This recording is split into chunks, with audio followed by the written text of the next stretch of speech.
রক্ষণাবেক্ষণের অভাবে ব্যবহারের অযোগ্য হয়ে পড়েছে জাতীয় ক্রীড়া পরিষদের জিমনেশিয়াম। অপরিচ্ছন্ন ড্রেসিং রুম, ওয়াশরুম এবং পর্যাপ্ত পানির ব্যবস্থা না থাকায় সন্তানদের খেলাধুলা থেকে সরিয়ে নিচ্ছেন অভিভাবকরা।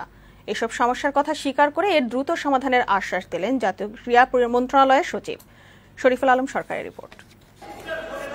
ময়লা আবর্জনা, ভ্যাপসা গরম আর স্যাঁতস্যাঁতে এই পরিবেশ দেখে বোঝার উপায় নেই এটি একটি জিমনেশিয়াম। এরপরও এসব কিছু উপেক্ষা করে নিয়মিত অনুশীলন করে চলেছে খুদে খেলোয়াড়রা। উদ্দেশ্য নিজেদের সেরা জিমনেস্ট হিসেবে গড়ে তোলা। এদের মধ্যে কেউ হতে চান কুম্ফু মাস্টার, কেউ বা আবার কারাতে ব্ল্যাক বেল্ট হোল্ডার। তবে অনুশীলনের পর্যাপ্ত জায়গা না থাকায় স্বপ্ন পূরণে অনেকটা বাধ্য হয়ে এখানে আসতে হচ্ছে তাদের।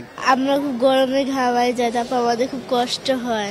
গরম লাগে কিন্তু আমার খুবই ভালো লাগে। কনসেন্ট্রেট করতে পারি না, আর এতগুলো খেলা একসাথে চলতেছে। বাধ্যতামূলক আসতেছি যে বাচ্চাদের একটু শিখাবো। এমন অস্বাস্থ্যকর পরিবেশে অনুশীলন চলায় সন্তানদের স্বাস্থ্যগত দিক নিয়ে শঙ্কিত অভিভাবকরা। প্রশিক্ষকদের অভিযোগ, একই জিমনেশিয়ামে বিভিন্ন খেলার অনুশীলন করতে হয়, ফলে ঠিকমতো মনোযোগ দিতে পারছে না খেলোয়াড়রা। বাচ্চাদেরও কষ্ট হচ্ছে, আমরা গার্ডিয়ানরা আসছি, গার্ডিয়ানদেরও কষ্ট হচ্ছে।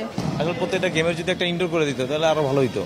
পরিচয় গোপন রেখে এখানকার কর্মরত এক কর্মচারী বৈশাখী টেলিভিশনকে জানান, ফেডারেশনের বরাদ্দকৃত টাকা লুটপাট সহ নিজেদের পকেট ভারী করতে জিমনেশিয়ামের জায়গা ব্যবহার করছেন কর্তা শ্রেণীর লোকেরা। পরিবেশটা তো আপনারা নিজেরাই দেখতেছেন, আমি আর কি বলবো। ওরা যদি চেষ্টা করে কিন্তু হয়ে যায় সবকিছু, কিন্তু ওরা ওরকম ভাবে চেষ্টা করে না।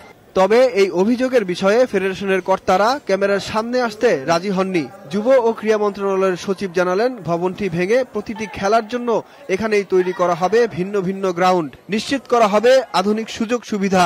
পুরাতন এনএসসি বিল্ডিং যেটা আছে পল্টনে, ওই বিল্ডিংটাতে একটা মাল্টিপারপাস মাল্টি স্টোরিড একটা বিল্ডিং হবে, এটা আমরা পরিকল্পনা হাতে নিয়েছি।